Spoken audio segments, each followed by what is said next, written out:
Assalamualaikum warahmatullahi wabarakatuh. Yang terhormat Ibu Kepala Sekolah dan rekan-rekan guru semua yang sangat luar biasa. Puji syukur kita panjatkan kehadirat Allah Subhanahu wa Ta'ala karena telah memberikan kita kesempatan dan kesehatan sehingga pada hari ini kita masih sempat hadir melaksanakan rutinitas kita.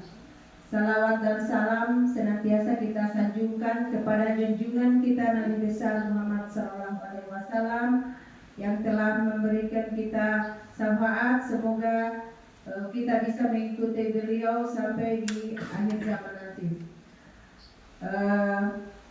Jadi agenda kita hari ini adalah diseminasi budaya positif yang akan dibawakan oleh calon guru penggerak angkatan 11 oleh rekan guru hebat kita Ibu Yusni Duasa. Jadi mohon kepada rekan-rekan sekiranya nanti pada pemaparan budaya positif ini kita bisa memperhatikan dan mengikuti kegiatan ini dengan sebaik-baiknya agar bisa bermanfaat untuk kita dan di lingkungan sekitar kita. Untuk itu yang pertama adalah sebelum pembahasan kita akan mendengarkan sambutan dari Ibu Kepala Sekolah SDN 9 Bungku. Kepada Ibu disilakan.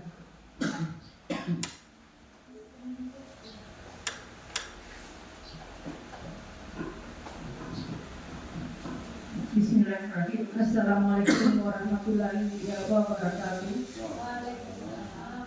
Yang saya hormati teman-teman guru spesial calon guru penggerak angkatan 11 yang sudah menggagas kegiatan pada hari ini. Terima kasih banyak saya ucapkan untuk partisipasi kita semua dan inisiasi dari calon guru penggerak untuk kegiatan pada hari ini. Alhamdulillah, semoga kegiatan hari ini berjalan lancar dan yang kami harapkan adalah bahwa kegiatan ini memberikan tambahan wawasan kepada kita semua, membawa perubahan yang lebih baik lagi untuk sekolah kita. Semoga kita dapat memberikan manfaat untuk sekolah kita dengan mengikuti kegiatan-kegiatan seperti ini. Barangkali cuma itu yang bisa kami sampaikan. Untuk itu, ketika ada kegiatan yang seperti ini lagi, kami mohon teman-teman tetap ikut bekerja sama dan mendukung kegiatan pengembangan diri buat rekan-rekan kita semua. Terima kasih. Wallahul musta'an. Wassalamualaikum warahmatullahi wabarakatuh. Waalaikumsalam warahmatullahi wabarakatuh.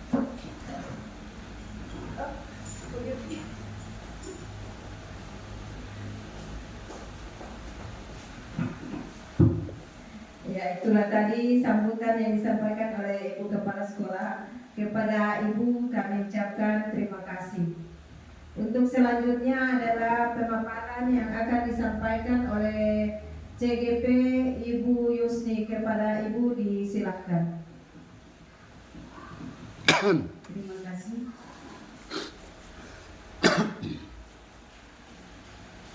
Bismillahirrahmanirrahim. Assalamualaikum warahmatullahi wabarakatuh. Alhamdulillah, siang ini kita masih diberi nikmat kesehatan, kesempatan kepada kita semua sehingga kita masih bisa berkumpul di tempat ini. Salawat dan salam kita haturkan kepada junjungan kita Nabi besar Muhammad SAW. Semoga syafaat dari beliau selalu tercurah kepada kita semua hingga yaumil akhir nanti. Amin ya rabbal alamin. Yang terhormat Ibu Kepala Sekolah SDN 09 Bungku, juga rekan-rekan guru yang sudah meluangkan waktunya untuk turut serta mendukung kegiatan ini yang merupakan rangkaian dari kegiatan program guru penggerak yang sedang saya jalani sekarang ini. teman-teman yang saya hormati dan banggakan, untuk tidak menyita waktu, baik kita akan mulai kegiatan kita ini, namun kita akan melakukan ice breaking karena seharian kita sudah cukup lelah karena bertepatan pada hari ini hari Pramuka, jadi banyak kegiatan kita yang kita lalui pada hari ini. Jadi saya minta kesediaan dari Bapak Ibu untuk berdiri, kita joget-joget dulu.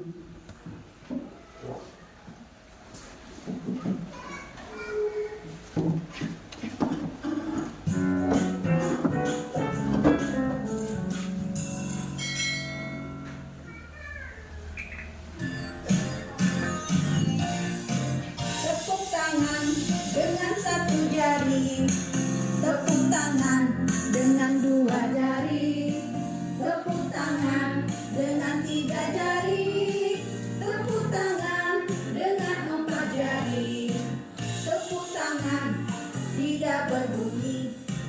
Coba ulang sekali lagi, tepuk tangan dengan punggung tangan. Lakukan berulang-ulang. Tepuk-tepuk tangan kirimu, tepuk-tepuk sampai ke bahu, tepuk-tepuk tangan kananmu, tepuk-tepuk sampai ke bahu. Gerak-gerak jari tanganmu, putar-putar di hadapanmu. Satukan kedua tanganmu, berjinjit sesuka hatimu.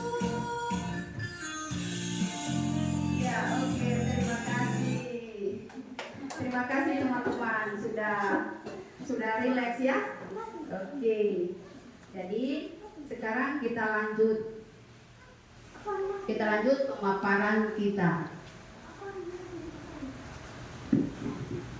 Iya, jadi pada hari ini kita akan berdiskusi tentang konsep inti budaya positif. Jadi pada hari ini ada beberapa yang kita akan diskusikan bersama teman-teman. Yang pertama, perubahan paradigma baru pelajar. Kemudian yang kedua, disiplin positif. Yang ketiga, nilai-nilai kebajikan. Keempat, kebutuhan dasar manusia. Kemudian yang kelima, motivasi perilaku manusia. Berikut posisi kontrol guru. Kemudian keyakinan kelas, dan yang terakhir restitusi. Ya, jadi yang pertama yang kita akan bahas masalah pembelajaran dengan paradigma baru. Pembelajaran dengan paradigma baru merupakan pembelajaran yang dirancang berdasarkan prinsip pembelajaran berdiferensiasi, sehingga para peserta didik belajar sesuai kebutuhannya berdasarkan tahap perkembangan sesuai teori psikologi modern untuk mewujudkan profil pelajar Pancasila. Jadi di dalam pembelajaran berdiferensiasi itu tidak luput dari keenam dimensi yang sudah mungkin kita sudah terapkan di kelas kita masing-masing, namun belum sempurna. Jadi keenam dimensi profil pelajar Pancasila itu, yang pertama, beriman, bertakwa kepada Tuhan Yang Maha Esa. Kemudian berkebinekaan global, berikut mandiri, kemudian bergotong royong, bernalar kritis, dan kreatif. Jadi itulah keenam dimensi profil pelajar Pancasila yang kita akan terapkan dengan melalui disiplin positif.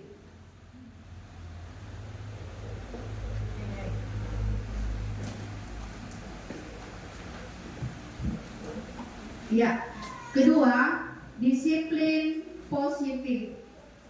Disiplin positif adalah pembiasaan hal yang baik, mencapai mencangkup sikap atau perilaku ataupun tutur kata oleh seluruh warga di sekolah, terutama bagi murid, agar dapat berkembang menjadi pribadi yang kritis, mandiri, dan bertanggung jawab. Sebagai pendidik, tujuan adalah menciptakan peserta didik yang memiliki disiplin sehingga mereka berperilaku mengacu kepada nilai-nilai kebajikan universal dan memiliki motivasi dalam diri menuju perubahan perilaku ke arah yang lebih baik. Jadi tujuan disiplin positif ini yaitu untuk membiasakan anak supaya berperilaku yang baik. Karena sekarang yang paling penting adalah karakter anak yang kita utamakan. Di samping akademik, tetapi yang paling penting adalah karakter. Ya, teman-teman. Kemudian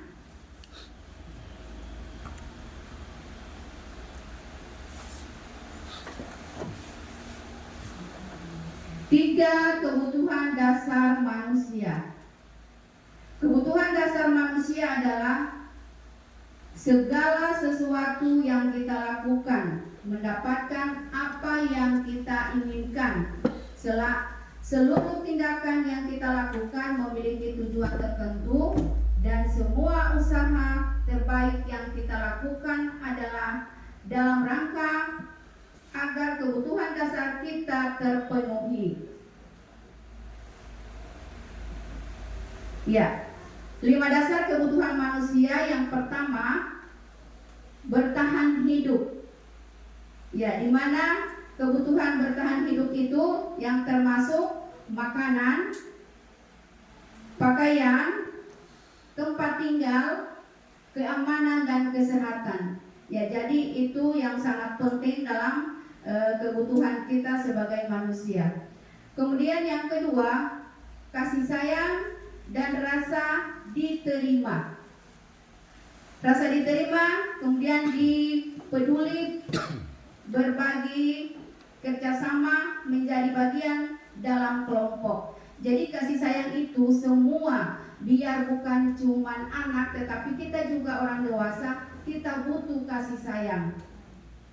Teman-teman guru, mungkin di rumah kita dibutuh disayang suami, disayang anak, disayang keluarga, ya kan? Jadi di rumah itu kita tempat kita saling terbuka dengan keluarga. Jadi bukan cuma anak yang butuh kasih sayang, kita juga sebagai orang tua, sebagai guru butuh kasih sayang, apalagi anak. Jadi kita seorang pendidik itu bagaimana caranya supaya kita kita menyayangi anak-anak kita seperti teman, ya. Kemudian yang ketiga, penguasaan, harga diri, keinginan untuk dianggap pemimpin, berprestasi, diakui, didengarkan, ya. Kemudian kebebasan. Kebebasan di sini yang mencangkup mandiri, kemudian memiliki pilihan, mencoba hal baru, mampu mengendalikan arah dirinya. Jadi kebebasan ini maksudnya bebas memilih. Anak-anak kita kasih bebas untuk memilih. Jangan maunya kita saja guru yang kita ikuti.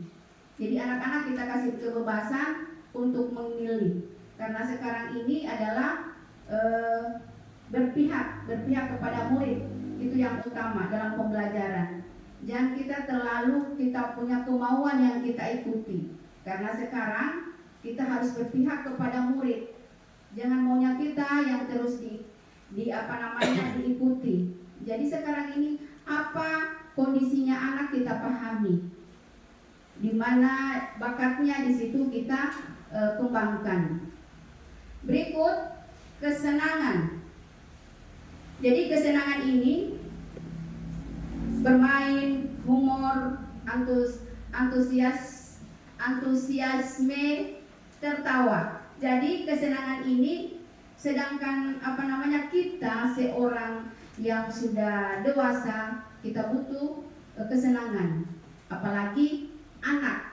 Jadi di dalam kelas itu sebenarnya tidak bisa kita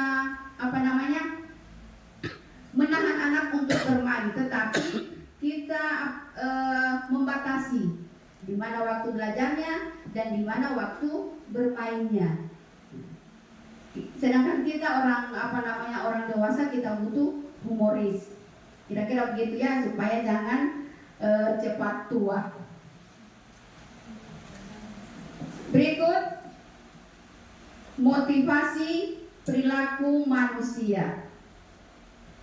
Jadi motivasi perilaku manusia itu terbagi atas dua. Itu motivasi intrinsik, muncul karena adanya keinginan untuk mendapatkan imbalan atau penghargaan dari orang lain. Kemudian untuk menghindari hukuman. Jadi kalau ekstrinsik ini berarti muncul dari luar. Motivasi ini muncul dari luar. Dia mau berbuat karena adanya imbalan. Dia mau berbuat karena menghindari hukuman. Contoh seperti anak-anak, kita suruh umpamanya mengerjakan PR. Mereka kerjakan itu karena untuk menghindari hukuman, supaya jangan dihukum. Itu. Kemudian biasanya yang kita ucapkan sama anak-anak, siapa yang cepat mengerjakan pekerjaan pada hari ini, saya kasih hadiah. Nah, jadi anak-anak berlomba untuk melakukan hal tersebut karena supaya mendapat hadiah.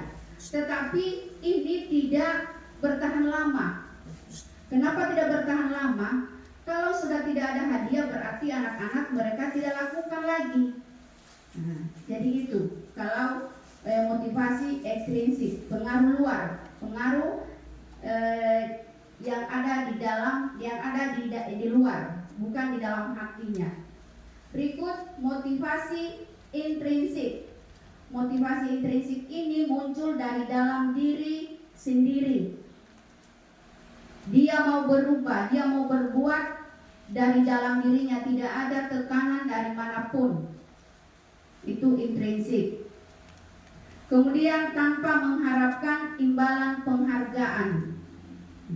Jadi dia mau berbuat bukan karena imbalan, tetapi dia berbuat karena memang kesadaran dirinya sendiri. Jadi kira-kira itulah motivasi yang paling bagus kita terapkan di sekolah kita, supaya anak-anak jangan sampai mereka berbuat karena adanya tekanan, ingin dihadiah, kemudian ingin menghindari dari hukuman. Kita juga guru, kira-kira begitu. Kita cepat datang supaya kita mau dipuji oleh ibu kepala sekolah. Kira-kira itu hal yang tidak baik ya. Tetapi kita datang memang betul-betul kita ingin disiplin dari dalam diri kita. Bukan karena kita ingin dipuji, kita ingin disanjung, bukan. Ya kira-kira begitu Bapak Ibu ya. Iya, kemudian kita lihat di sini ada hukuman, konsekuensi, kemudian restitusi. Kalau hukuman itu tidak terencana, dia tiba-tiba. Contohnya umpamanya, kalau ada anak-anak yang terlambat, kita langsung hukum tanpa ada perjanjian. Itu berarti tiba-tiba itu. Kemudian murid tidak tahu apa-apa yang akan terjadi, tidak dilibatkan. Dalam hal ini tidak ada pembicaraan dua arah antara anak dan guru, yang kemudian bersifat satu arah. Berikut berupa hukuman fisik yang kita kasih kalau dalam hukuman itu. Jadi bukan seperti konsekuensi. Berikut konsekuensi terencana, disepakati sesuai peraturan. Ini mungkin kalau dalam kehidupan sehari-hari kita Contohnya seperti aturan memakai helm. Itu mungkin konsekuensi. Kalau kita tidak lakukan, jelas kita akan ditilang. Ada konsekuensi. Ada kesepakatan antara pihak satu dengan pihak yang lain. Kalau hukuman tidak ada kesepakatan, tiba-tiba terjadi. Tapi kalau konsekuensi memang ada kesepakatan dulu. Setelah kita langgar, baru ada konsekuensinya. Kemudian murid dibuat tidak nyaman. Nah, kalau konsekuensi itu berarti murid dibuat tidak nyaman. Berikut, sikap guru selalu memonitori murid. Berikut, restitusi. Proses menciptakan kondisi bagi murid untuk memperbaiki kesalahan. Kemudian, proses kolaborasi yang mengajarkan murid untuk mencapai solusi sendiri. Jadi, dalam proses restitusi ini, jika ada anak yang melanggar aturan, dalam kondisi ini kita memperbaiki kesalahan. Kita mencarikan solusi bagaimana caranya supaya anak tidak mengulangi kembali di sini. Kemudian kita memvalidasi anak, jangan membuat anak tertekan. Jadi di sini kita mencarikan solusi supaya anak tersebut tidak merasa gagal setelah kembali kepada kelompoknya.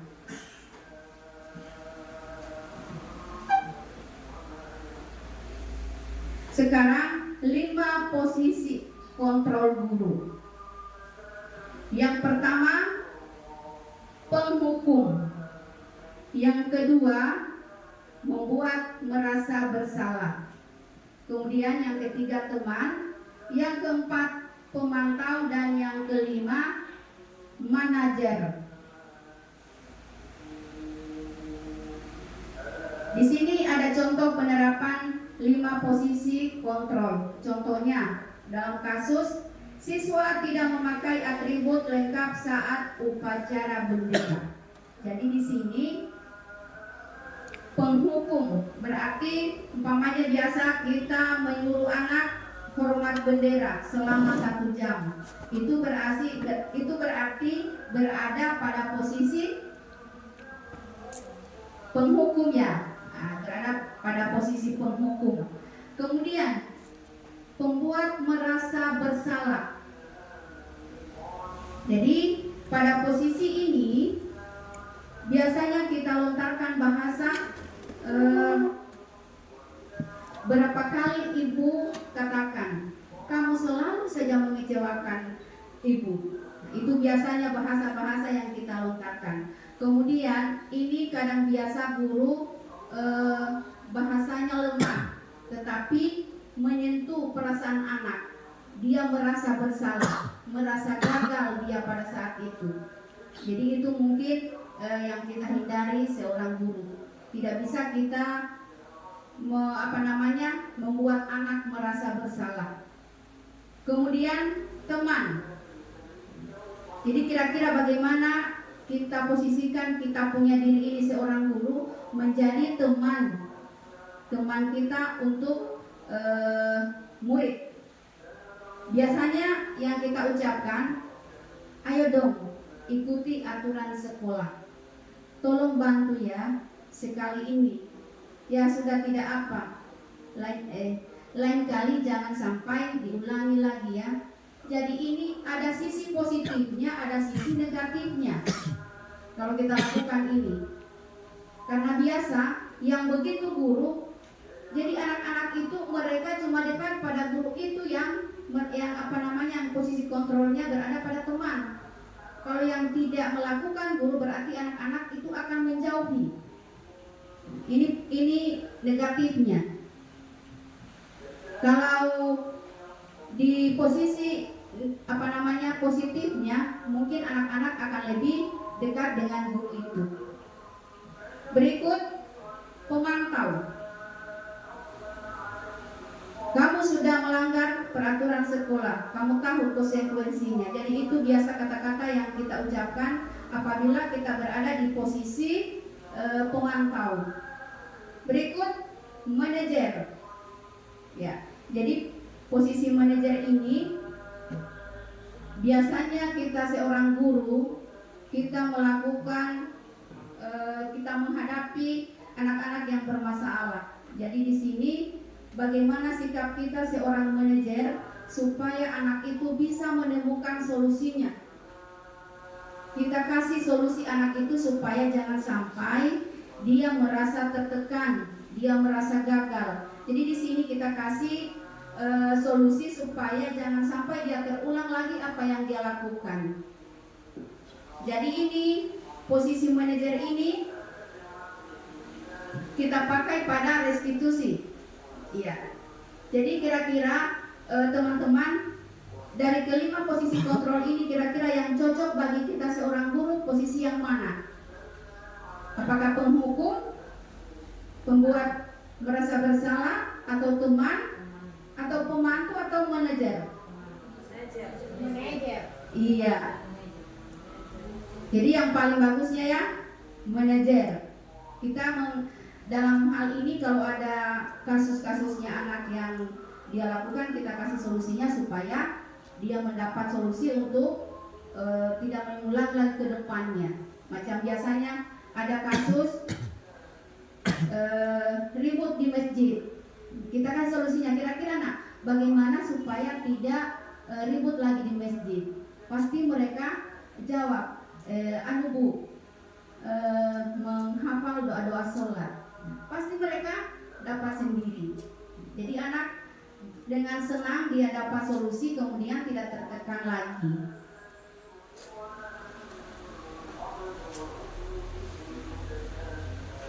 Ya, di sini ada kuis, ada berapa kuis?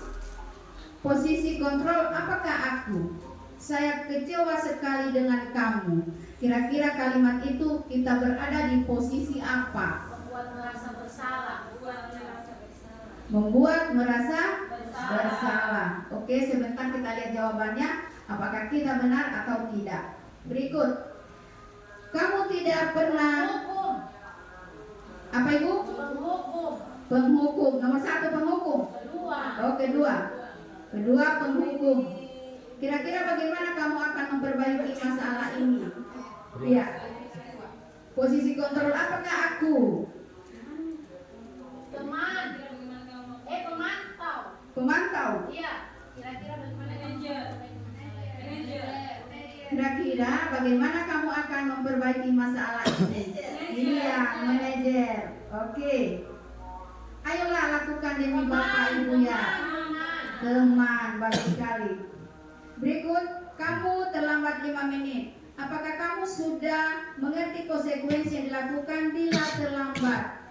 Kira-kira kita di posisi mana? Membuat merasa bersalah. Coba diulangi.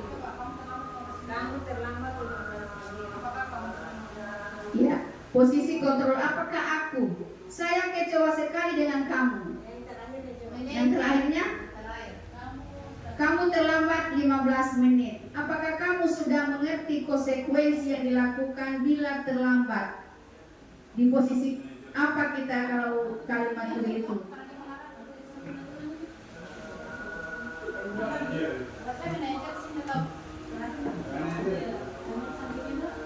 Manajer?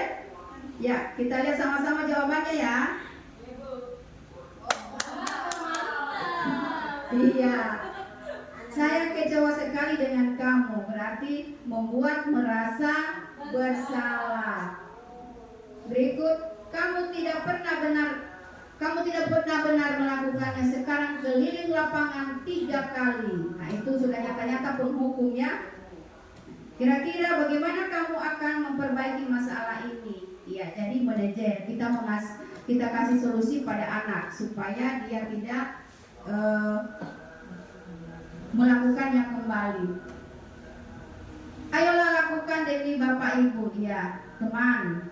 Kamu terlambat 15 menit. Apakah kamu sudah mengerti konsekuensi yang dilakukan bila terlambat? Ya, teman tahu.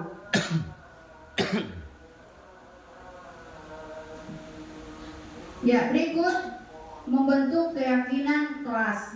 Jadi Bapak Ibu sudah membentuk keyakinan kelas kita masing-masing? Sudah, alhamdulillah. Ya, jadi keyakinan kelas itu bersifat abstrak. Kemudian berupa pertanyaan universal. Jadi itu. Kemudian dibuat dalam pernyataan positif. Jadi kalimatnya harus positif.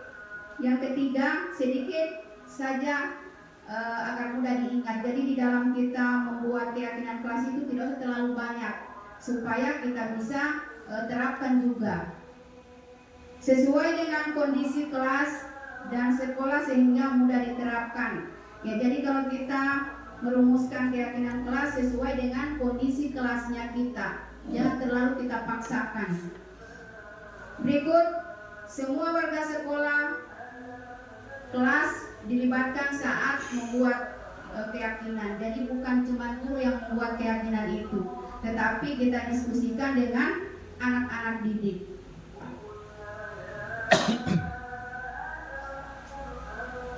Berikut, segitiga restitusi. Segitiga restitusi adalah suatu proses dialog yang dijalankan oleh guru agar dapat menghasilkan murid yang mandiri dan bertanggung jawab. Berikut, segitiga restitusi membantu memiliki tujuan disiplin dan memperbaiki dirinya setelah berbuat salah. Berikut, segitiga restitusi bukan untuk menebus kesalahan, namun untuk belajar dari kesalahan. Jadi sudah disampaikan tadi bahwa restitusi segitiga itu di mana kita kalau ada anak yang bermasalah, kita di situ bukan mencari siapa yang salah, tetapi bagaimana caranya kita membantu anak untuk keluar dari masalah itu. Kita membantu untuk mendapatkan solusinya supaya jangan lagi dia terulang. Kita membantu bagaimana solusinya nak, supaya kedepannya tidak terulang lagi ini yang kamu bikin. Jadi begitu kira-kira bahasanya kita. Ya, jadi ini restitusi. Ya, saya ulang di sini. Jadi di dalam restitusi segitiga ini, yang pertama yang kita lakukan validasi tindakan yang salah. Kita memvalidasi dulu tindakan yang salah. Tidak boleh kita langsung memberi tindakan bahwa dia salah. Kita validasi dulu kesalahan itu. Apa penyebabnya dia melakukan, apa alasannya dia melakukan. Karena biasanya kita ini dulu karena emosi langsung kita bentak anak, iya kan? Jadi anak itu tidak ada lagi sudah takut untuk mengemukakan alasannya kenapa dia lakukan, karena adanya tekanan. Kemudian menstabilkan identitas. Jadi di dalam menstabilkan identitas itu kita kasih pengarahan kepada anak bahwa bukan cuman Amir, bukan cuma Amir yang salah, guru juga pernah salah. Jadi anak itu tersentuh untuk mengeluarkan permasalahannya. Kemudian menanyakan tentang keyakinan yang kita buat. Jadi setelah kita menstabilkan identitas, kemudian kita menanyakan, apakah kira-kira kamu masih ingat dengan kesepakatan yang kita pernah sepakati dalam kelas? Pasti dia akan menjawab, iya ibu guru. Nah, baru lanjutkan lagi. Jadi sadar poin keberapa yang dilanggar. Jadi dia sadar sendiri tentang kesalahannya tanpa kita menyebutkan, dia sadar sendiri.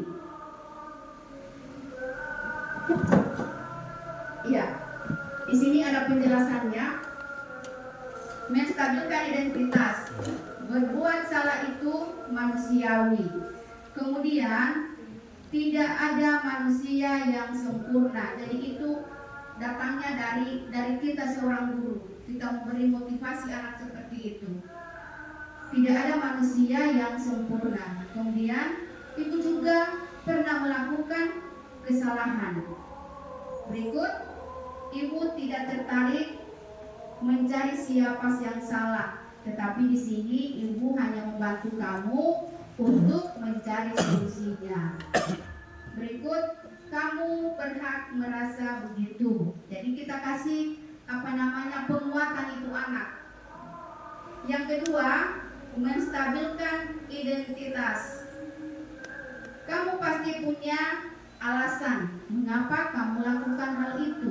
Jadi kita tanya anak itu supaya anak itu tidak tertekan. Dia keluarkan apa alasannya mengapa dia lakukan hal itu.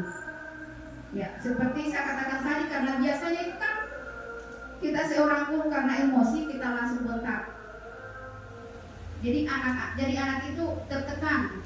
Bahkan biasa anak itu tidak akan bersuara. Kemudian padahal kamu bisa melakukan yang lebih buruk dari ini ya. Berikut, kamu patut bangga pada dirimu sendiri karena kamu telah melindungi sesuatu yang paling penting buatmu. Berikut, menanyakan keyakinan kelas. Apa keyakinan kelas kita? Ya seperti tadi. Jadi kita tanyakan keyakinan yang pernah kita buat, itu maksudnya, supaya mengarah apa yang dia langgar di dalam keyakinan kita.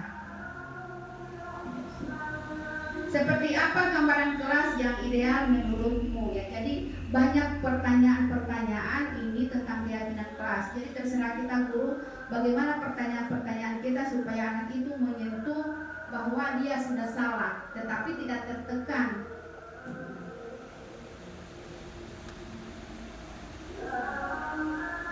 Ya, oke, terima kasih. Jadi sebelum saya menutup kegiatan kita ini, saya ada pantun. Dibantu dengan cakep ya teman-teman. Bunga mekar di perbukitan, sawah luas di pedesaan. Terima kasih untuk perhatian. Mohon maaf atas kesalahan. Terima kasih. Wassalamualaikum warahmatullahi wabarakatuh. Waalaikumsalam. Ke slide 1 yang disiplin positif. Kembali ulang ke slide 1 disiplin positif. Siapa yang mau ambil dokumentasi? Ayo. Yang ini. Ya, iya.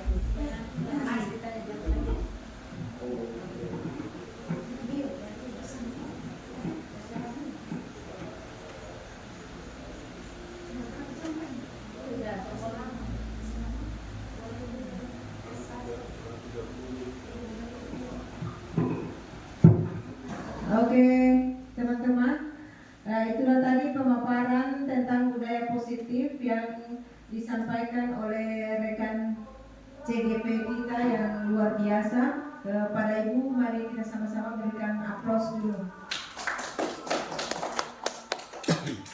Ya, untuk selanjutnya dipersilakan dan disiapkan waktu untuk sesi tanya jawab 1 atau 2 orang yang bertanya terkait budaya positif. Kepada Ibu yang ingin bertanya silakan. Zakia. Murat.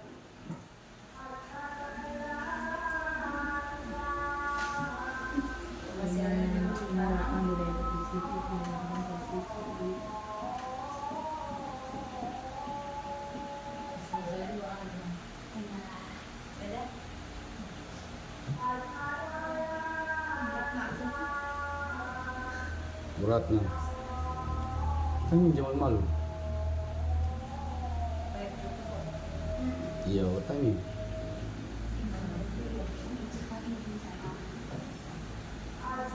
Sam.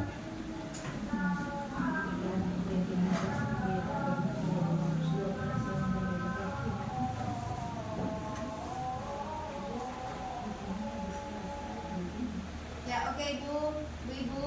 Ainun. Ada Duina. Oh ya, silakan. Berdiri semua. Terima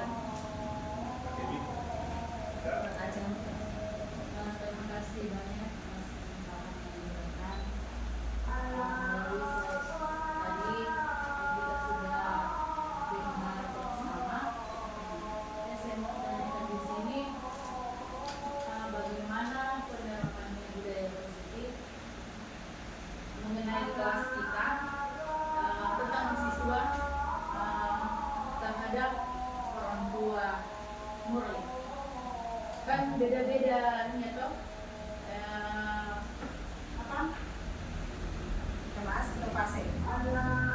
di khusus kelas saya yang saya tanyakan Beda-beda latar belakang. iya beda pemahamannya dalam iya mungkin Oke, saya tangkap pertanyaan dari Ibu Trisna. Di sini penerapan budaya positif di dalam kelas dengan melihat latar belakang orang tua peserta didik yang berbeda, bagaimana cara penerapan budaya positif tersebut. Ya begitu ya, Kang Bebi. Ya, silakan Kang Bebi. tentu saja Iya, jadi cara penerapannya di dalam kelas, karena dalam kelas itu beda-beda budaya kondisi anak. Ya, jadi kalau untuk pemahaman saya dalam penerapan ini, setelah kita terapkan budaya positif. Jadi di situ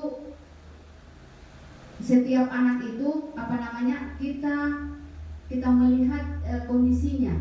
Kita melihat kondisinya bahwa di dalam keluarganya umpamanya anak yang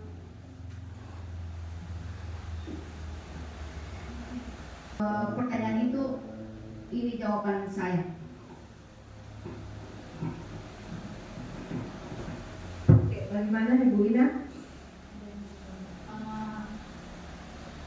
kalau seumpama saya sudah terapkan seperti itu ya ada orang tua siswa yang jawabnya begini Ibu Nina saya saja pusing di rumah menghadapi ini anak ini dia bilang begitu jawabannya Misalnya dalam penerapan apa ini? Disiplin tentang apa? Waktu ke apa?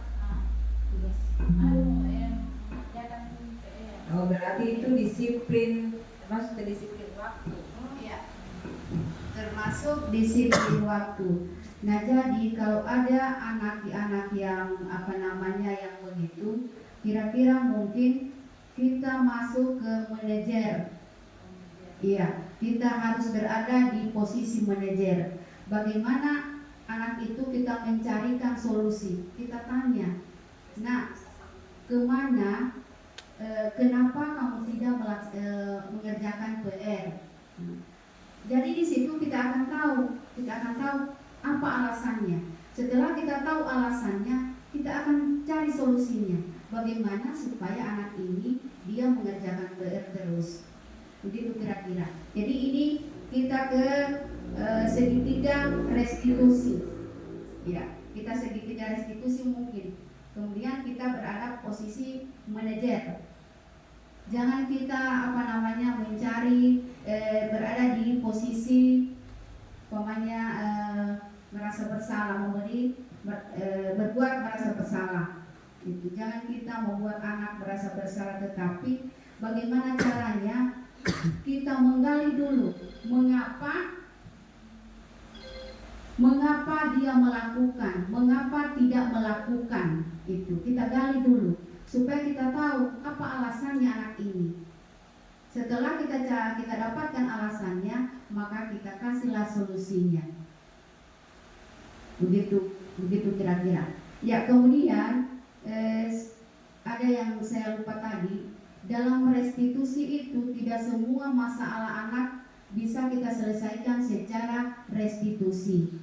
Contohnya seperti narkoba. Itu bukan restitusi lagi yang bisa mengontrol karena sudah terlalu tinggi. Dia itu mungkin sudah masuk konsekuensi. Oke, terima kasih. Bagaimana Ibu? Masih ada? Murad. Tani. Siapa ada.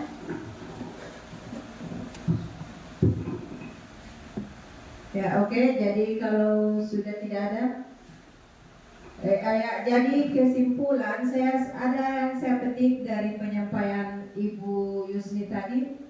Jadi ketika kita melakukan budaya positif, ya, budaya positif itu yang utama kita lakukan adalah yang berasal dari dalam diri kita, yang tanpa paksaan. Budaya apapun yang akan diterapkan itu berasal dari dalam diri kita atau dalam bentuk intrinsik, ya.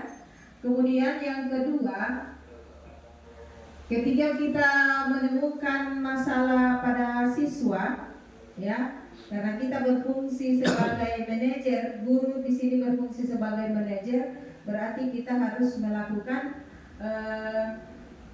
restitusi segitiga, ya. Jadi jangan langsung memberikan tindakan kepada si anak itu, tetapi kita melakukan dulu yang namanya restitusi segitiga. Jadi kita gali dulu apa masalah anak itu.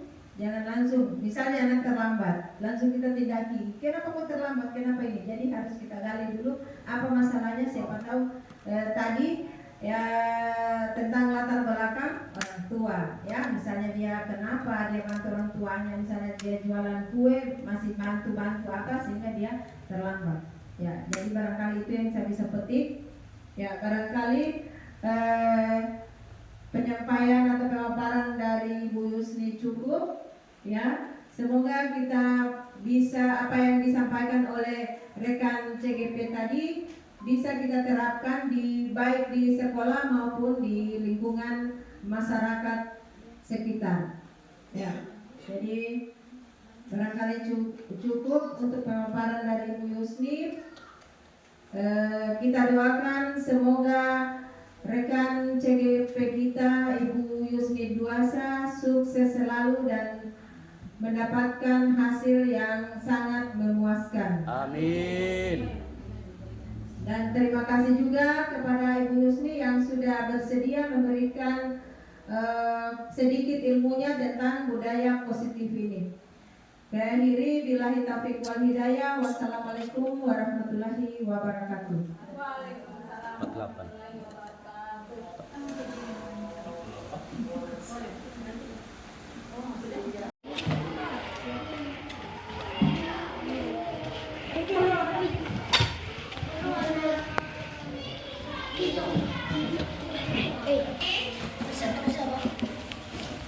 Silakan tempelkan di papan.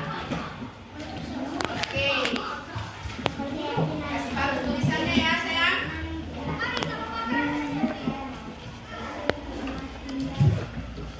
Oke, yang sudah selesai boleh ditempelkan di papan.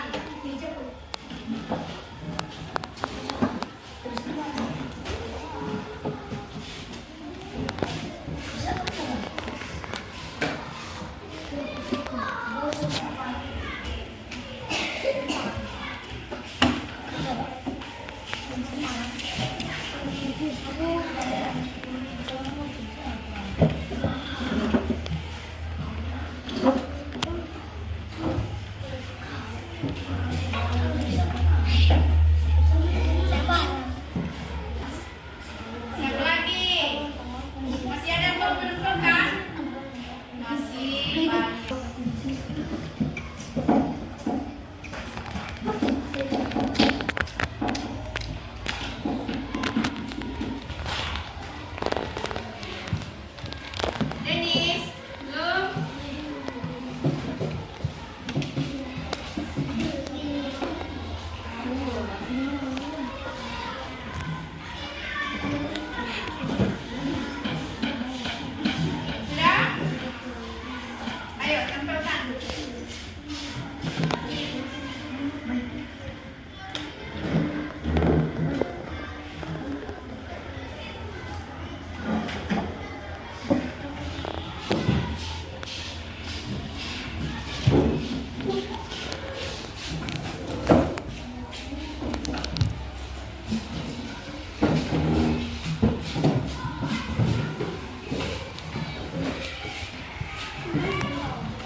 Sudah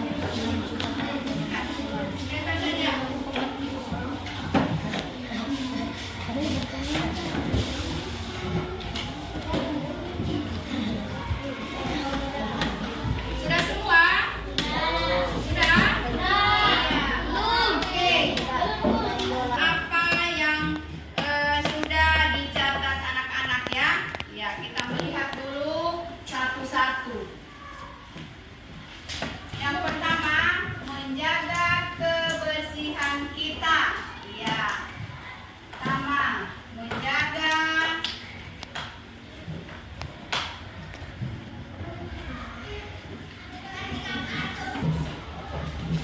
kemudian datang tepat waktu.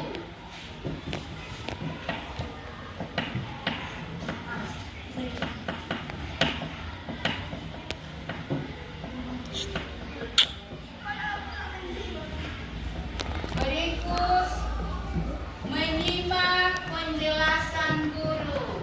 Ya.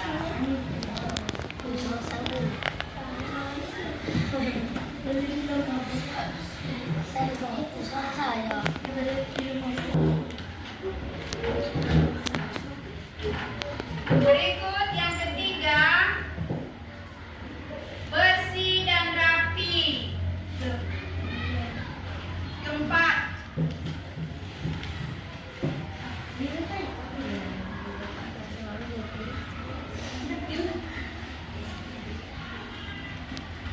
lima, jangan datang terlambat.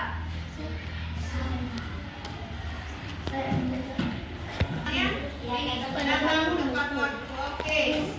Menolong sesama teman. Iya, bagus.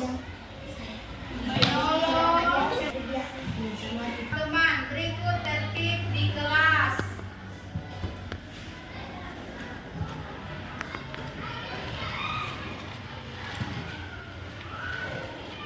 Berikut indah, bagus dan rapi.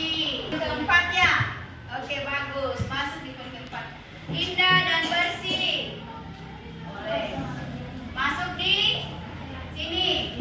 Ya. Oke. Bersih, nyaman dan tertib. Masuk di mana? Iya. Jangan buang sampah sembarangan. Menyimak penjelasan guru. Ada tadi ya.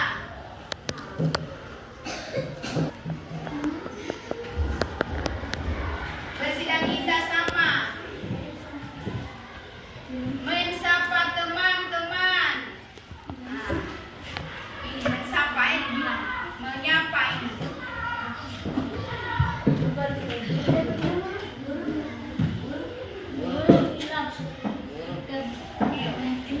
Berikut suka pada teman-teman. Masuk di sini dia ya. Suka pada teman-teman.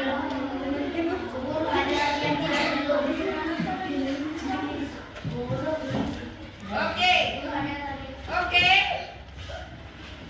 Sudah toh? Ya, sekarang sudah ada di papan, kamu sudah apa namanya curah pendapatnya kamu di papan. Sekarang Ibu Guru sudah menulis tadi ya. Nah, sekarang kita lihat di sini. Kita lihat supaya kalimat ini menjadi kalimat yang positif. Maksudnya kalimat yang bagus. Nah, karena kita ingin buat keyakinan kelas, jadi harus bahasa-bahasa yang bagus, dengan bagus ini apa namanya supaya cepat dipaham. Oke? Iya. Jadi menjaga kebersihan. Kira-kira sudah bagus ini kalimat? Sudah.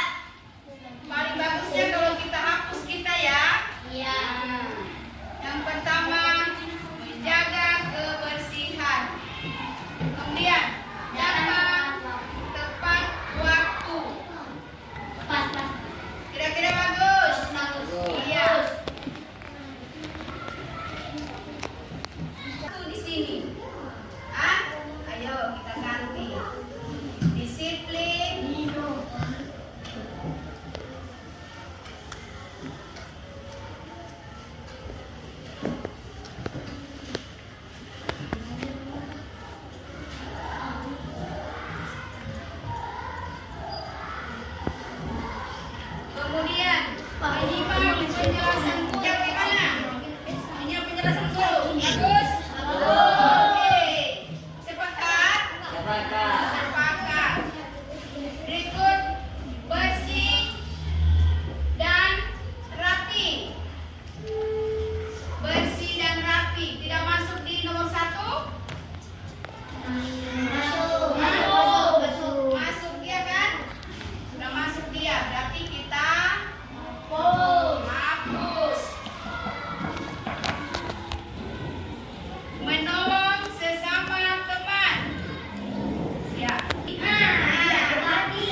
Ini adalah poin-poin yang kita sepakati pada hari ini, yang tidak bisa kita tidak lakukan karena kita sudah sepakat.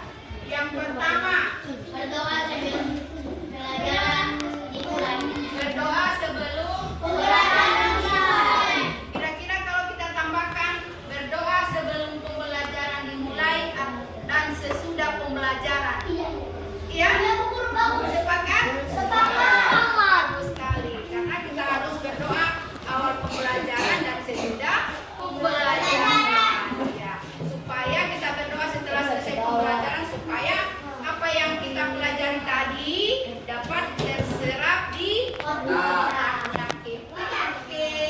Ya, utama di sini.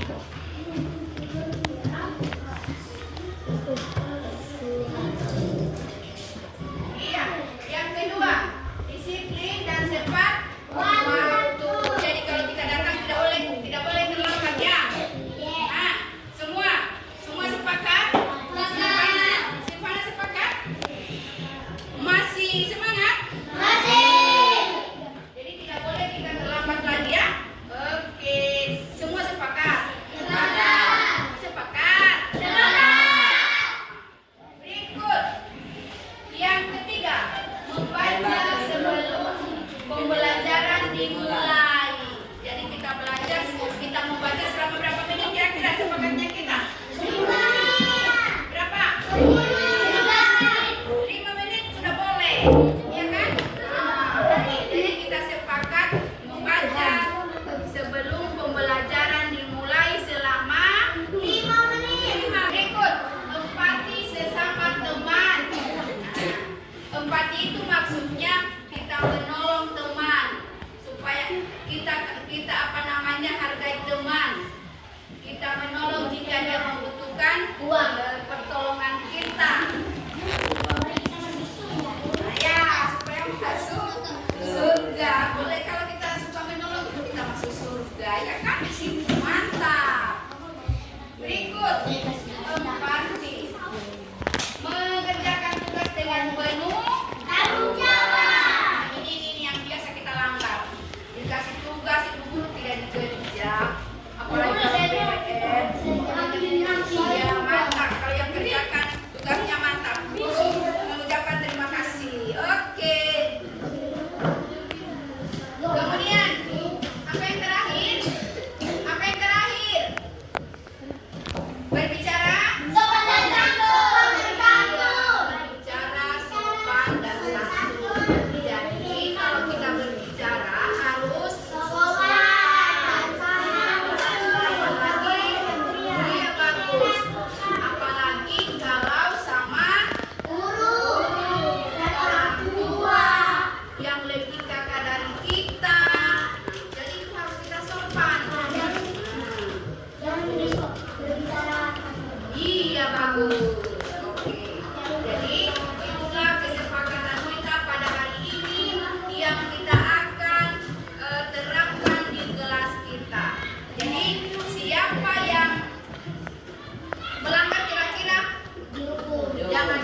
Membaca, biar di rumah